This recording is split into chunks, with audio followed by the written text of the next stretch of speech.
আজকে আমাদের ক্লাস হচ্ছে পার্সন। আজকে আমাদের ক্লাস হবে পার্সন। পার্সন আমরা মোটামুটি বেসিক থিংটা সবাই জানি, কিন্তু পার্সনের কিছু সিক্রেট আছে, পার্সনের কিছু আরো গোপন তথ্য আছে, যেটা তোমাদেরকে আমি উপস্থাপন করব। আশা করছি আই হোপ খুব ভালো লাগবে, তাই মন দিয়ে ক্লাসটা করবে। পার্সন সম্পর্কে খুব সহজেই বুঝে যাবে, পার্সন সম্পর্কে একটা আইডিয়া চলে আসবে। ওকে, আমরা সবাই জানি পার্সন হচ্ছে তিন প্রকার, right? First person, Second person, third person.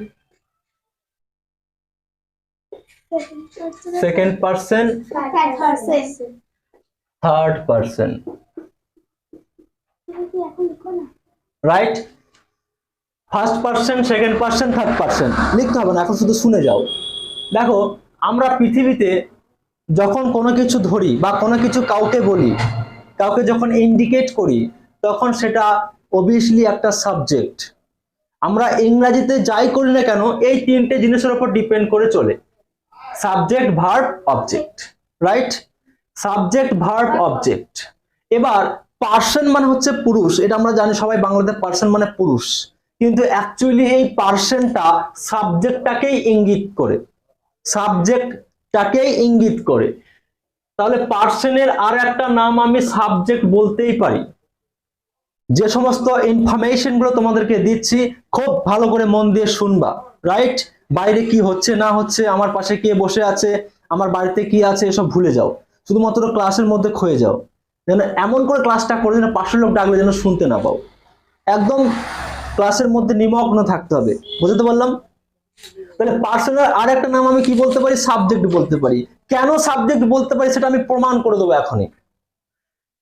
First person, second person, third person, এই তিনটে সাবজেক্ট, ভার্ব, অবজেক্ট, আমরা ইংরেজিতে যাই করি না কেন এই সাবজেক্ট, ভার্ব আর অবজেক্ট নিয়ে আলোচনা করি। এবার আমার প্রশ্ন হচ্ছে, first person, second person, third person, first person কোনগুলো এবং সেকেন্ড পার্সন কোনগুলো আমরা জানবো। দেখো, ফার্স্ট পার্সন মানে হচ্ছে, ফার্স্ট পার্সন হচ্ছে দুটো, আর এই ফার্স্ট পার্সন কাকে বলে? ফার্স্ট পার্সন কি জিনিস, ফার্স্ট পার্সনের কাজ কি? দেখো, স্পিকার, ফার্স্ট পার্সনটা হচ্ছে স্পিকার। স্পিকার মানে কি মা? বক্তা। স্পিক মানে কি? তার সঙ্গে ইয়ার যদি লাগিয়ে দাও তাহলে হয়ে যাবে স্পিকার, মানে বক্তা। আচ্ছা, বাই মানে কি? কেনা, তার সঙ্গে যদি ইয়া লাগিয়ে দাও তাহলে হয়ে যাবে বায়ার, মানে ক্রেতা। কি বললাম বুঝতে পারছো? এই ইয়ার এর যে কি কামাল, এ একটা থেকে একটা চেঞ্জ করে দিতে পারে। দেখো, ছিল স্পিকার হয়ে গেল স্পিক, ছিল স্পিক হয়ে গেল স্পিকার, তার মানে কি? বক্তা। ছিল বাই হয়ে গেল বায়ার, হয়ে গেল কি? ক্রেতা। লিসেন মানে কি মা? শোনা। যদি ওর সঙ্গে ইয়ার লাগিয়ে কি হবে? লিসেনার, মানে শ্রোতা, হ্যাঁ কি না? সো ব্যাপারটা হচ্ছে আমাদেরকে এইগুলো জানতে হবে। তাহলে বক্তা হচ্ছে কে? যে কথা বলে। আমি এখানে বক্তা, আমি এখানে বক্তা। বক্তা যদি একা থাকে তাহলে কি হবে? সেটা সিঙ্গুলার নাম্বার, হ্যাঁ কি না? তাহলে বক্তা যদি একা থাকে, আমি একাই থাকি, তাহলে সেটা কি হবে? সিঙ্গুলার। আর বক্তা যদি সবাই থাকে তাহলে কি হবে? সেটা কি হবে? সবাই ইংরেজি কি? উই, মানে আমরা। তাহলে বক্তা যদি সিঙ্গুলার থাকে তাহলে কি হবে? বক্তা যদি সিঙ্গুলার থাকে আই হবে, আর বক্তা যদি প্লুরাল থাকে কি হবে মা? তাহলে দেখো, একটা জিনিস ভালো করে বুঝতে হবে, ফার্স্ট পার্সনের স্পিকার হয় সেই যে বলে। একা বলতেও পারি, আবার আমি বাদ দিয়ে আমরা সবাই বলতে পারি। তাহলে একা হলে কি হবে? সিঙ্গুলার, আর উই হলে কি হবে? প্লুরাল। তাহলে আই আর উই হচ্ছে ফার্স্ট পার্সন। আন্ডারস্ট্যান্ড? বুঝতে পারছো জিনিসগুলো? আচ্ছা, এই ইনফরমেশনটা তুমি পেয়েছো কোনো সময়? এইভাবে পাওনি। আলটিমেট আমরা জেনেছিলাম ছোটবেলা থেকেই ফার্স্ট পার্সন মানে হচ্ছে আমি, আমরা, আই, ইউ, অমুক তমুক, হ্যান ত্যান, ইত্যাদি ইত্যাদি এটসেট্রা। বাট আমরা নতুন ইনফরমেশন গুলো নেবো। তারপর দেখো সেকেন্ড পার্সন। সেকেন্ড পার্সনটাও কি জিনিস? এটাও সিঙ্গুলার, এটাও প্লুরাল।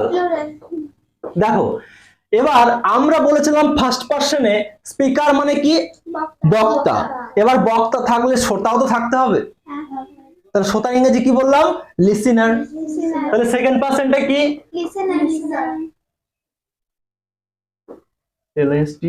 লিসেনার। লিসেনার মানে যে শ্রোতা। আচ্ছা, কেউ একা শুনতে পারে, আবার অনেকগুলো লোকও শুনতে পারে। আচ্ছা, এবার আমি বলবো, তুমি শুনবে, তার মানে কি, যে বলে সে বক্তা, যে শোনে সে শ্রোতা। শ্রোতা হতো। তাহলে ইউ মানে কি মা? ইউথ মানে তুমি। তুমি। তাহলে আমি অফিসের মধ্যে গেছি, আমি বলছি, বক্তা। হ্যাঁ। তুমি শুনছো, শ্রোতা। শ্রোতা। হ্যাঁ কি না? হ্যাঁ। আর যদি তুমি বা তোমরা শোনো, তাহলে ইউ হবে। ইয়োরস বা ইউ একই মেটার। হ্যাঁ। এবার তুমি আমার কথা তুমি একা শুনতে পারো, হ্যাঁ। আদারওয়াইজ আমার কথা তোমরা সবাই শুনতে পারো। তুমি যদি একা শোনো সেটা হবে সিঙ্গুলার নাম্বার, আর তোমরা যদি সবাই শোনো সেটা হবে প্লুরাল নাম্বার। Got it? বুঝতে পারছো মিলটা কোথায়? এবার দেখো, বক্তা বলেই যাচ্ছে, শ্রোতা শুনেই যাচ্ছে, কিন্তু কাকে নিয়ে বলছে সেটা তো বলতে হবে। তোমার সঙ্গে আমার কথা চলছে বা তোমার সঙ্গে আমার কথা চলছে, কিন্তু কথার মধ্যে তো একটা মেটাডাটা থাকতে হবে, একটা তো ভাব থাকতে হবে কোন বিষয়টা নিয়ে কথা বলছি। হ্যাঁ কি না? এই কলমটা নিয়ে কথা বলছি, না আমাদের বাজারটা নিয়ে কথা বলছি, না তাকে নিয়ে কথা বলছি, না রিমাকে নিয়ে কথা বলছি, না সৌকতকে নিয়ে কথা বলছি, বা বাদশাকে নিয়ে কথা বলছি, কিছু তো একটা বলতে হবে। তাহলে এবার ধরো, তুমিও বসে আছো, আমিও বসে আছি, তুমিও তাকাচ্ছ, আমিও তাকাচ্ছি, না কথা আছে না তুমি শুনছো, সেটা বক্তা হলো? না। বোবা কালা দুনিয়া হয়ে যাবে। আর কিছু বলো, বলেন কিছু। তাকিয়ে আছে কিছু, তাহলে কোন একটা মেটা থাকতে হবে তো। তাহলে কি হলো, বক্তা পেয়ে গেলাম, শ্রোতা পেয়ে গেলাম। এবার বক্তা আর শ্রোতার মধ্যে কমিউনিকেশন রাখার জন্য যে জিনিসটা নিয়ে আলোচনা করা হয়, মানে যাকে নিয়ে কিছু বলা হয়, সেটাই থার্ড পারসন। তাহলে এখানে কি লিখবো? যাকে নিয়ে কিছু বলা হয়। মনে করো রিনাকে নিয়ে আমি কিছু কথা বলছি, রিনা মেয়ে, ফেমিনাইন জেন্ডার, রিনা হলে সেটা কি হবে? ফেমিনাইন জেন্ডার হলে হি না সি? সি। মনে করো আকাশকে নিয়ে কোনো কথা বলছি, আকাশকে নিয়ে কথা বললে কি হবে? হি। মনে করো তাদেরকে নিয়ে কোনো কথা বলছো, তাহলে কি হবে? যে মনে করো আমি কি বলবো, যে রামকে নিয়ে কথা বলছি, তাহলে রাম হবে। মনে করে মার্কারটাকে নিয়ে কথা বলছি, তাহলে কি বলবো? মার্কারটা কি বলবো? এটা বলবো মার্কার। ঠিক আছে। মনে করো এই কলমটা নিয়ে কথা বলছি, তাহলে পেন। তাহলে কোথায় যাবে? এখানে যাবে। তাহলে পেন বক্তা না শ্রোতা? এটা বক্তাও নয়, শ্রোতাও নয়, কিন্তু বক্তা এবং শ্রোতার মাঝখানে যোগাযোগকারী একটা পদার্থ, একটা জিনিস যেটা যোগাযোগ করে। জানিস তো, এই পেনটা না খুব সুন্দর, আমার বাবা জাপান থেকে এটা নিয়ে এসেছে। কি বললাম বুঝতে পারছো? তো এটাকে নিয়ে আমরা কথা বলছি, তুমি শ্রোতা আমি বক্তা, বা তুমি আমাকে বলছো তুমি বক্তা আমি শ্রোতা, কিন্তু এটা মাঝখান থেকে আমাদেরকে কথার যোগাযোগটা রেখে দিচ্ছে। তাহলে যাকে নিয়ে কথা বলি সেটা কোন পার্সেন্ট? যে বক্তা সেটা কোন পার্সেন্ট? যে শোনে সেটা কোন পার্সেন্ট? ফার্স্ট পার্সনে কটা আছে? Singular plural? যে একা একা বকলে, একা যদি বকে যায় বা একা যদি বলে যায় সেটা ফার্স্ট পার্সন। ফার্স্ট পার্সনে সিঙ্গুলার হলে কি হবে? আমি একা বলতে পারি বা সবাই আমরা বলতে পারি, আমরা সবাই বক্তা হতে পারি। হলো 2 নাম্বার। দেখো 2 নাম্বার যেটা আছে সেকেন্ড পার্সন, সেকেন্ড পার্সনের সিঙ্গুলার নাম্বার তুমি একা শুনতে পারো, ইউ হতে পারে, বা তোমরা সবাই শুনতে পারো। তাহলে আমরা বক্তা এবং শ্রোতাকে বাদ দিয়ে যাকে নিয়ে কথা বলবো সবই কি হবে? থার্ড পার্সন হবে। কথা বুঝতে পারলাম? খুব ভালো করে বুঝবে। একটা জিনিস বুঝিয়ে দিই, ইংরেজি যদি বুঝতে অসুবিধা হয়ে যায় মানেও চেঞ্জ হয়ে যাবে। মনে করো আমি একটা কথা বলছি, ওয়াজ মানে কি মা? হ্যাড মানে কি মা? এবার আমি মনে করো আমি একটা কথা বলছি যে আমার বাবার একটা গরু ছিল, খুব ভালো করে বুঝবা, আমার বাবার একটা গরু ছিল, তাহলে ওয়াজ মানে কি ছিল? ছিল। তাহলে সরি আমার বাবার, তাহলে কি হবে? মাই ফাদার, আগে শুনে যাও, my father was a cow. তাহলে আমি কি বলেছি মা? ওয়াজ মানে ছিল, তাহলে my father was a cow. আবার দেখো, my father had a cow. তাহলে দুটো বাক্য আমি অলরেডি দিয়ে দিয়েছি, কিন্তু না শোনার জন্য, না বোঝার জন্য এমন কিছু গন্ডগোল হয়ে গেছে যে বাবা যদি শুনে আমাকে মনে পিটিয়ে শায়েস্তা করে দেবে। কেমন? দেখো ওয়াজ মানে ছিল, হ্যাড মানেও ছিল, কিন্তু আসল কথাটা কি আছে বা দেখে নাও। দেখো my father was a cow, তার মানে আমার বাবা একটা গরু ছিল। কি বললাম বুঝতে পারছো? My father was a cow মানে আমার বাবা একটা গরু ছিল।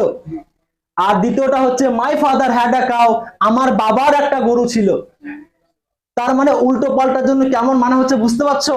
তাহলে স্যার আপনি তো বললেন ওয়াজ মানেও ছিল, হ্যাড মানেও ছিল, তাহলে ওয়াজটা আমি কেন বসাবো না? হ্যাঁ তুই বসা, তোর বাবা গরু হয়ে যাবে। তুই বসাবি, তোর বাবা গরু হয়ে যাবে। তুই বল my father was a cow, আমার বাবা একটা গরু ছিল। আর তুই যদি ভালো করে শুনিস গ্রামাটিক্যাল ভাবে, তাহলে বলবি my father had a cow, আমার বাবার একটা গরু ছিল। তাহলে মানেটা বুঝতে পারছো তো? তাই আমরা বক্তা কোনটা, শ্রোতা কোনটা, স্পিকার কোনটা, লিসনার কোনটা, যাকে নিয়ে বলবো এটা ভালো করে শুনবো, যেন গন্ডগোল না হয়। কি বললাম বুঝতে পারছো? তাহলে আমি আবার রিপিট করে দিচ্ছি, singular plural. First person I we, second person শুনবে যে তুমি তোমরা, সিঙ্গুলার প্লুরাল। আর আমি আমরা তুমি তোমরা, অর্থাৎ বক্তা এবং শ্রোতা, এই দুটোকে বাদ দিয়ে বক্তা এবং শ্রোতা যাকে নিয়ে আলোচনাটা করবে, যাকে নিয়ে আলোচনা করা যায়, সেটাকে কি বলে মা? Third person.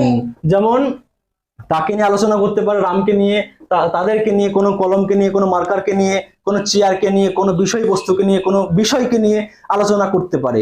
I hope person সম্পর্কে ডিটেলস একটা ধারণা তোমরা পেয়ে গেছো। পার্সন সম্পর্কে যদি কোনো প্রশ্ন নেক্সট দিন থেকে থাকে আমাকে জানাবে, স্যার আমি পার্সন সম্পর্কে বুঝতে পারিনি, আমি অনেকবার বুঝিয়ে দেবো। কি বললাম বুঝতে পারছো? আর দূর দূরান্ত থেকে যারা ক্লাসটা দেখছো সবাইকে থ্যাংক ইউ ভেরি মাচ। যারা চ্যানেলটা সাবস্ক্রাইব করে নিয়েছো আমি আবার বলবো থ্যাংক ইউ। যারা সাবস্ক্রাইব করতে ভুলে গেছো অবশ্যই 5 টাকা বেল আইকনটি একটু হিট করে দাও, যাতে তুমি নতুন ভিডিও পেতে থাকো। সবাই ভালো থাকবে, হ্যাভ আ গুড ডে।